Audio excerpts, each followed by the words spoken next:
Why is it that I never invest in London? We're based in Birmingham, it's the second city and it's an amazing place, but there's lots of opportunities in London. It's the capital. In fact, it's not just the capital, it's a key place globally that people want to come and invest in. So why is it we choose not to invest in London when it comes to property?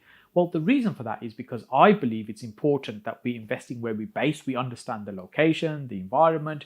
We've got our contacts, our connections here, our team, our power teams, our builders. Everything we've got is based around here, and within a half an hour we can travel quite a big distance. Within 40 minutes we can do most of the West Midlands, and within an hour we can even do the East Midlands as well. So when we look at it that way, really where we're based, we have a huge area that we can cover. Now within that area we can do HMOs, we can do service accommodation, we can flip property. These tend to be our core strategy. Now when we think about London, if we're doing say flipping property, you can add substantially more value to the property because the values are generally a lot higher. So for example, a 3-bedroom house in parts of Birmingham, we might be paying 300,000, and that same property in parts of London might be twice that, might be 600,000. In other locations, it might be 3 times that, might be 900,000. So the value that we add to that property as a percentage could be significantly higher. So you'd say, yeah, that's profitable. Why would we not want to do that? But then also when we look at HMOs, we'll say, well, actually, there's a huge demand for accommodation in London, and you could have literally a broom cupboard with a vertical mattress and you still rent that out because there's so much demand for accommodation. Not that I'm encouraging you to do that, but the point I'm trying to make is that demand is phenomenal in London. There's a huge shortage of accommodation. So of course, if you've got reasonable quality HMO property in good locations, i.e. transport links are nearby, that's going to work well. And then when we look at service accommodation, well, again, being, not just the capital of the country, but also a major city of the world. It's a global city where people from all over the world travel to visit for business, for tourism, for education, lots of purposes. Now, there's sufficient demand for people looking for short-term accommodation to come and stay in. And then again, why is it that we wouldn't look there?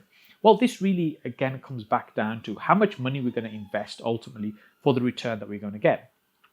So for instance, if we're doing a flip property, and let's say we buy something for 300,000, we're going to spend 100,000 renovating it, maybe there's 100,000 profit in it, I'm just picking arbitrary numbers. But if we did the same thing in London, our costs are significantly higher. We have to put a lot more money into each project.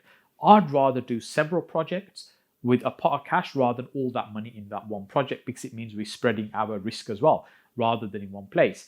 And when we again look at HMOs, because the cost of the property, how much it requires to actually purchase the property in the first place, the return that we would get today doesn't make sense. But some of these properties have been owned by people a very long time. So where our offices are right now, so I go within half a mile of this space, there are large houses that are £1 million plus that are being operated as HMOs. And you think, it doesn't make sense. Why on earth would somebody have £1 million house running as a HMO?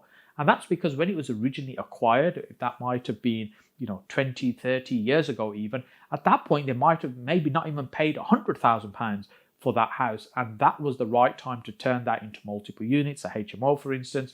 Whereas today, if we were to purchase that £1 million house and then convert it to a HMO, the numbers just wouldn't make sense. It wouldn't make any money. It would just not be viable.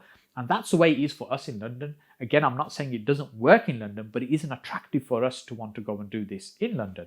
And of course, with service accommodation in London, you've got 90-day rule as well. You've got some challenges around how long you can operate for. Now, putting that aside, there are many reasons why people do invest in London. And one of the biggest reasons you see a lot of overseas money coming into London, because it's generally a safe place just to park your cash. So people are quite comfortable putting, literally millions of pounds into acquiring property for a very small return because it's a safe place to keep money. And so there are people that will accept very low returns also with the anticipation when the market rises. Generally, the London prices rise a lot faster. It's a micro market in the sense, not that it's small, it's different from the rest of the country. And what that means is when prices generally rise, they accelerate a lot quicker. So your overall long-term capital growth can be much higher in London. But generally, my belief is that we should work very close in the area we're based. If we can't make money on our doorstep, why on earth would we be able to make money hundreds of miles away? We should be able to do really well here, and we master one area rather than trying to be a jack of all trades. Hey, if you're enjoying these Saj daily videos, then what I'd like you to do is click on my face over here to subscribe to the channel, and also click on the bell in order to get the notifications when these videos are being released. Then what to do next is click on this video here, and I'll see you over here on this video next.